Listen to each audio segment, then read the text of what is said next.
Papua adalah provinsi di Indonesia yang kaya akan budaya dan kearifan lokal. Setiap daerah atau kabupaten di dalamnya memiliki kekayaan tradisi dan pengetahuan yang tidak bernilai. Bagaimana jika semua itu bisa menjadi bagian dari pendidikan kita di tanah Papua? Saya Restin Yusuf, Kepala SMA Negeri 3 Biak, Provinsi Papua. Kurikulum Merdeka hadir sebagai salah satu inovasi dalam sistem pendidikan dengan tujuan untuk memberikan fleksibilitas lebih besar kepada sekolah dan guru dalam mengembangkan pembelajaran yang sesuai dengan kebutuhan peserta didik. Di sisi lain, kemajuan teknologi digital juga merupakan peluang untuk meningkatkan efektivitas pendidikan. Lalu bagaimana mengintegrasikan kurikulum ini dengan digitalisasi pendidikan tanpa menghilangkan kearifan lokal yang menjadi identitas bangsa?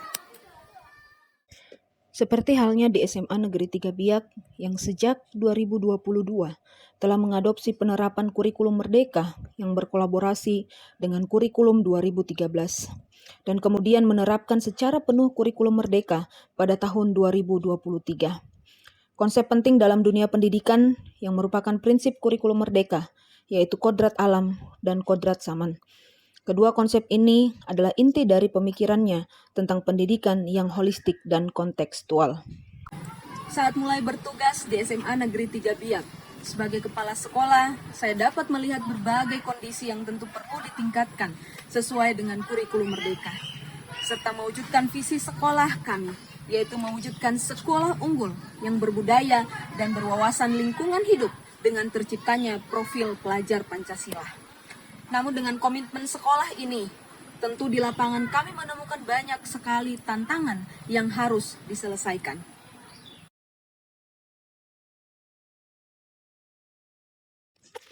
Beberapa tantangan yang dihadapi di SMA Negeri 3 Biak pada saat awal pelaksanaan kurikulum Merdeka. Yang pertama adalah selama ini kurikulum yang diterapkan di SMA Negeri 3 Biak cenderung mengikuti standar nasional tanpa menyesuaikan dengan kearifan lokal setempat di Kabupaten Biak Numfor.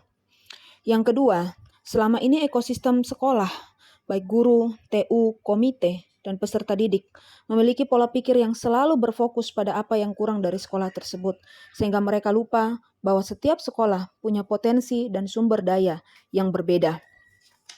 Yang ketiga adalah sekolah dan guru lebih banyak menggunakan pembelajaran yang monoton atau hanya berpusat kepada guru, tidak banyak berinovasi dan cukup membosankan dalam waktu yang lama.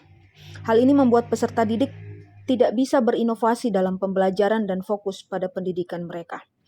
Yang keempat adalah peserta didik SMA Negeri 3 Biak, bahkan guru, banyak yang belum mahir dan terbiasa menggunakan digital atau platform pendidikan di dalam pembelajaran mereka di kelas.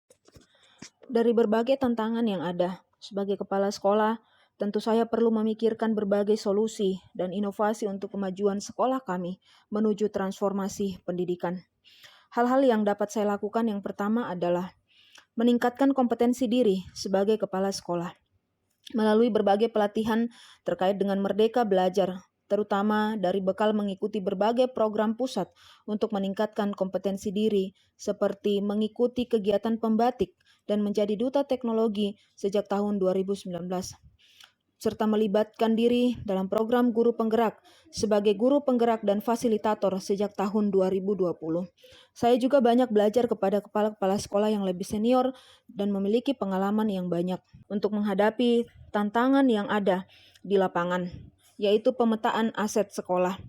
Dalam hal ini sebagai kepala sekolah, saya mendampingi rekan-rekan guru untuk melibatkan semua warga sekolah, baik itu pengawas sekolah, tenaga kependidikan, komite, orang tua, bahkan seluruh masyarakat yang ada di sekitar sekolah untuk memetakan, mengidentifikasi aset-aset yang dimiliki oleh sekolah, membentuk tim kerja untuk setiap program kerja yang kami rancang dan inovasi-inovasi sekolah dari setiap aset tersebut.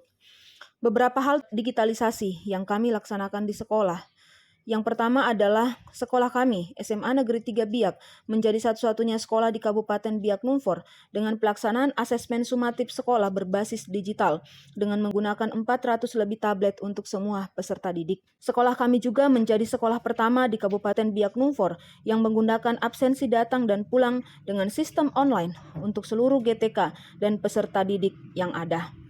Memberikan pelatihan kepada guru dan tenaga kependidikan secara intensif mengenai kurikulum merdeka dan cara mengintegrasi kearifan lokal ke dalam proses pembelajaran. Platform Merdeka Mengajar, budaya positif di sekolah, serta keahlian dasar lainnya menggunakan Canva dan Google untuk pendidikan, yang dapat digunakan oleh para guru dalam merancang pembelajaran yang lebih efektif. Terus memberikan motivasi kepada guru untuk terlibat dalam berbagai kegiatan nasional seperti program guru penggerak, PPG, dan PKG PJOK. Hal berikutnya yang kami laksanakan di sekolah, yaitu kegiatan pendidikan tidak hanya pada akademik saja, tetapi berfokus pada konteks pendidikan yang sebenarnya, yaitu menggabungkan kokurikuler, intrakurikuler, dan ekstrakurikuler. Intrakurikuler merupakan kegiatan yang menjadi bagian dari kurikulum resmi yang dilakukan selama jam pembelajaran di sekolah. Dalam kegiatan intrakurikuler adalah guru mata pelajaran prakarya. Dalam hal ini guru kami menggunakan bahan lokal pinang sebagai pewarna kain berbahan alam dan mudah didapatkan di Kabupaten Biak Numfor. Hasil warna ini kemudian digunakan oleh peserta didik dalam mendesain seperti membatik untuk taplak meja yang mereka buat. Pada konteks kokurikuler atau proyek penguatan profil pelajar Pancasila, dilaksanakan terpisah dari kegiatan intrakurikuler.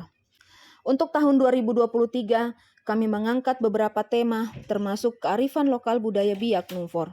Salah satunya adalah Sapu Kelapa. Tema ini dilaksanakan oleh peserta didik didampingi oleh setiap guru dengan memanfaatkan bahan kelapa, mulai dari daun, buah, hingga batang kelapa.